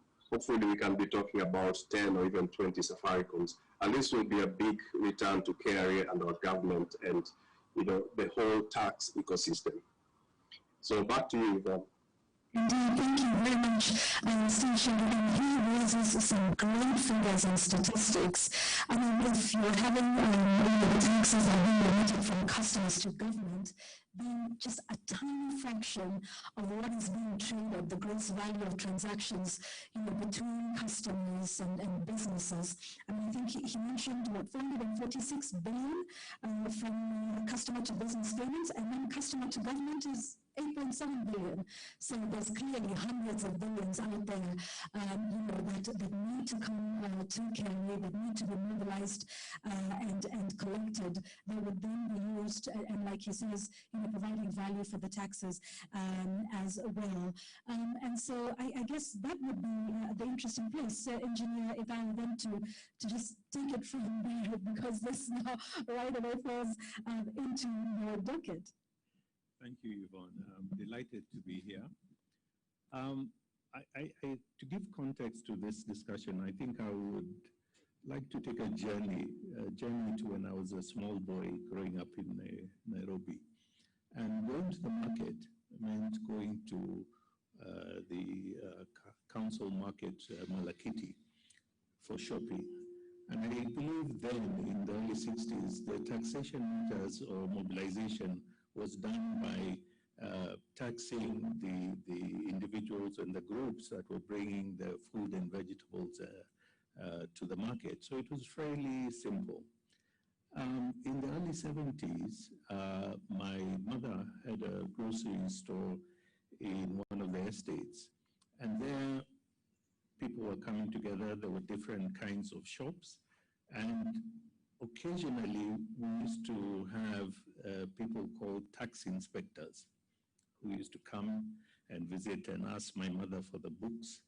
And I never dreamed there would be a day I would be sitting here as a member of the board of that organization. You've now become the tax inspector, so to speak. So that again was dealt with quite simply.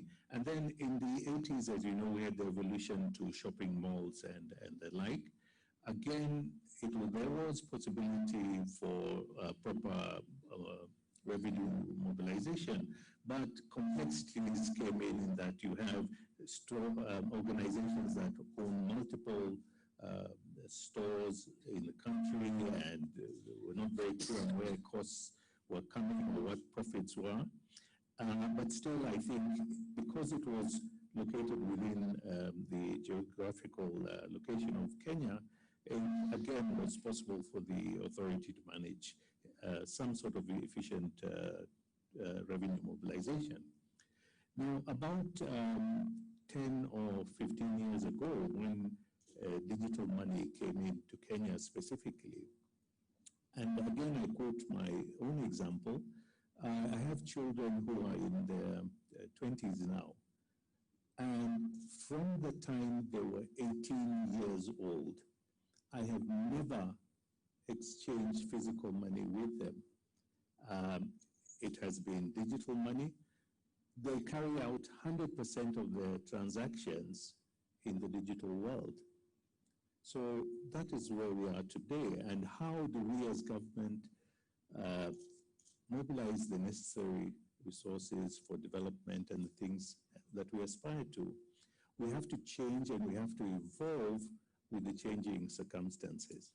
And that's what the board of this authority have been doing, to study and see how we can best approach it, consult with those who are involved in the business so that we do not stifle it, we do not obstruct the growth of this industry. In fact, we want to facilitate it. And we have started that process by introducing an app, an M-Service app, which will assist those who are doing small and growing businesses to easily log on and to be able to submit their dues. Eventually, this app will be expanded to, to do returns, to pre-populate a lot of information, to make it easier for the taxpayer. So we are where we are, and we are embracing the change, and we believe that we will continue to be at the forefront of technology to facilitate our customers to be able to fulfill their obligations. Thank you. A journey that has been, from the traditional tax collectors to what we have now with M-Services, right? Yes. And indeed, just moving into that digital space. So, Ms. Ndoto, what are your thoughts on that of the industry on the proposals regarding taxation of the digital economy? Thank you. Thank you for that question. So, just to ride on what he said about the M-Service. About 4 days ago, I got a notification on email from KRA, and this is to commend you, inviting me to a self-service portal where I can check anything that I need to check for KRA services. And it's a campaign you run, Champion Customer Experience, if I'm Champion Customer Experience, if I'm not wrong. So that shows you really the journey that the authority has taken. That said, as you know, I work for a global organization, which is Microsoft. We operate in a number of countries around the world. And like the forums that have been, the conversations that have been going on earlier even as we listen to the different speakers, as an organization, we actually support multilateral solution to taxation. What this means is, and you're already doing it as KRA, you work with the inclusive framework, the OECD inclusion framework, so that you're not only looking at a solution for just Kenya, but you're able to consider what other countries are doing. And in that case, then it becomes more inclusive, more harmonized approach globally, which then gives you the advantage that you need and the information that is shared across.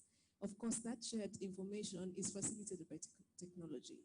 And in that sense, as players in the different countries, we get the assurance that any support that is required, we will be able to pay, and there is no double taxation issues.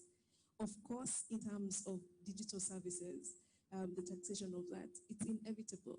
It is actually right that any multinationals, and the CS said this earlier, CS Musharo, any multinationals or digital providers operating in as a different framework are able to contribute to the growth of that country. So then, as global organizations, we can only support and facilitate that. But as much as that is said, one of the things I would want to bring out is digital transformation is not a one-size-fits-all approach. Every organization, every country, every authority will have a different journey. The same way we were described for earlier, what the journey has been for the taxpayer or for the tax authority. In the digital transformation space, it's the same way, where we look at little incremental steps with a long-term goal. Then we look at technology as an enabler, as a tool. We look at people as a focus, because who's paying these taxes? Who's facilitating to pay these taxes? It's the people, either as individuals or as organizations that they carry through.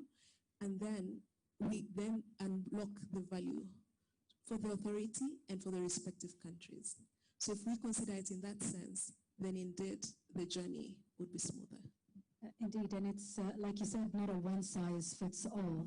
Madam Misbah, then how is the KRA preparing, for this? In Kenya, this 1.5% of digital tax applying on gross turnover will be effective on the 1st of January next year.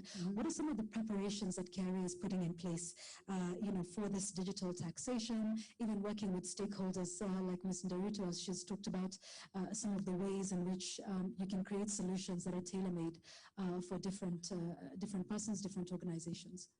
Thank you, Yvonne. I'd like to start by actually going back to the specific topic for the day, because we're talking about digitalization and revenue mobilization in developing countries, and specifically stating that it's a conversation that we cannot afford to ignore. Now, previous speakers have talked about what is happening out there in the global economy, and Kenya would not want to be left behind. And as it is now, what we're looking at is a change to the business models. Things have changed, and perhaps just this COVID pandemic is just a further eye-opener of the reality of what things are now. Now, as an economy and as an organization, we're seeing a tremendous growth in this particular sector, but with no corresponding growth in the tax yield. Now, just some statistics were shared earlier, and you look out there, people in Europe and other countries, there are very many countries that have actually gone down that road in terms of taxation of the digital economy. If you're talking India, where they're putting rates for equalization, so that all the sector, there's a level playing field. If you look at Spain, Italy, to mention but a few, and even UK, we are taxing actually on the gross transaction value. Closer home, we are seeing a similar attempt by countries like Nigeria, Zambia, Tunisia, attempting to do the same, probably just taking different forms and shapes. But really, at the end of it all, it is just about taxation of the digital economy. Now, as I move closer to what you asked earlier, is that what is really our objective here is to ensure that there is fairness in taxation, there is equity, there is neutrality. As an organization, we've received a lot of feedback in the past of the industry out there saying you keep going for the brick and mortar. Yeah? Probably because it was easier, probably because it was the most practical thing at the time. You keep going for the brick and mortar. And CS Treasury actually, CS ICT mentioned earlier and actually complimented KRA by having embraced technology even from our systems. So what are we doing? As KRA, looking back many years, when it came to filing of taxes, registration, all those aspects of payment of taxes, registration, filing, taxpayers had to aim for a 5 o'clock to be inside those doors. Okay? Gone are those days, because a taxpayer would wake up and say, oh, it's midnight. Before it hits midnight, I must pay my taxes. And you go to write tax. And yes, we do appreciate sometimes we'd have the hiccups. But taxpayers have actually learned their way around it. They would say, probably right now, being 20th or a due date, everyone is in the system. So let me wait a bit for 8 p.m. That's unprecedented. So for KRA, it's really a move in the right direction. Gives taxpayers peace of mind, allows you to comply, encourages compliance, and as we continue to engage with our stakeholders. So what again, and as we look at our objective in this space, what are we trying to do? It cannot be belabored, expanding the tax base, ensuring that we are on a level playing field. Secondly, generating tax revenues from transactions in the digital marketplace. Because as it is now, there's so much that is happening in that space, as I said earlier, but we are not seeing the revenue. But yet again, even when you're sitting here as a Kenyan or other countries and you're transacting with countries that are with more advanced technologies, you'd see for every transaction, there will be GST, there will be an element of tax. The question is, why then can we not ensure that the value that is created here then is taxed appropriately? Then again, we're also trying to leverage on technology in facilitating voluntary compliance. We've talked about the simplification of that process, so that then it makes it easier for anybody who has revenue that attracts tax to be able to comply and comply willingly and voluntarily. So a lot has been done from the policy and legislative perspective. As it is now, look at our revenue laws. And for example, like the Income Tax Act, we've always had a charging section in Section 3. But what we did as a revenue authority, together with our key stakeholders, the policymakers, is go a step ahead and bring a section that specifically speaks to taxation of the digital marketplace. We have done the same for VAT and, of course, the regulations. We continue to engage our key stakeholders, the Ministry of ICT, National Treasury, and of course the industry, so that as we are moving with the same speed and we are speaking the same language. Because as it is now, it is no longer KRA versus them. We are partners in this. And at the end of it all, we are looking at what is it that we can do for our economy. Previous speakers talked about a lot of money leaving away. And we can, from the statistics you can see, but we can't feel it, we can't touch it. Now, internally, what are we doing? Enhancing our systems to ensure that it is as simple as possible to enable voluntary compliance, given that this tax is on a self-assessment basis.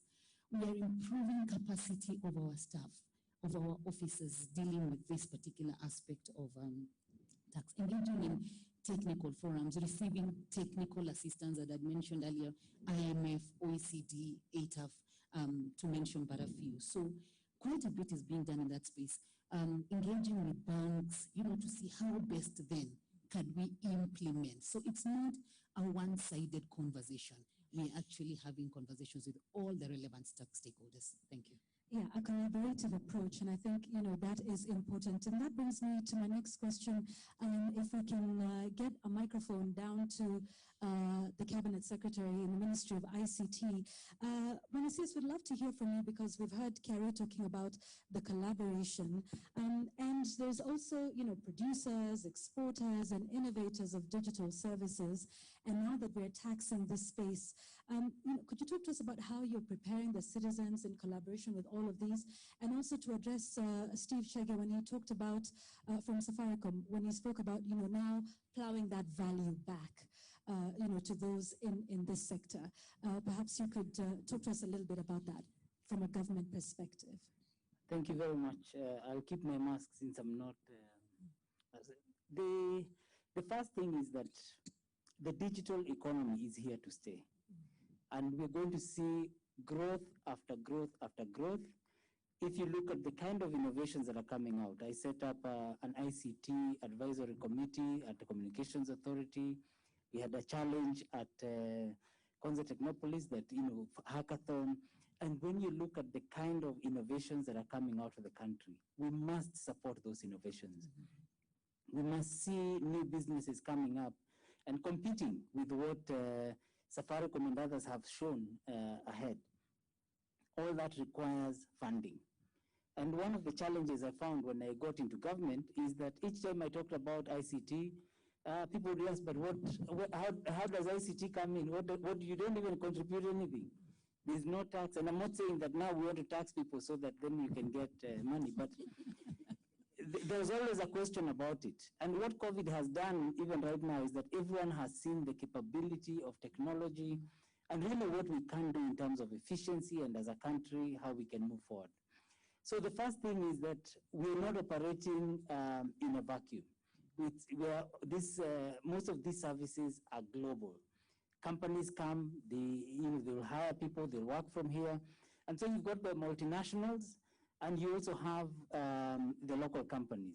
Let me give an example of one of the challenges, and Facebook might have an issue with this, but it's, the largest telecom provider in Kenya today is WhatsApp. They use your number, they use your bandwidth, they do all these things, but they don't invest a shilling on infrastructure. Kennedy, don't worry, I'm not going to say about Microsoft, but at least you're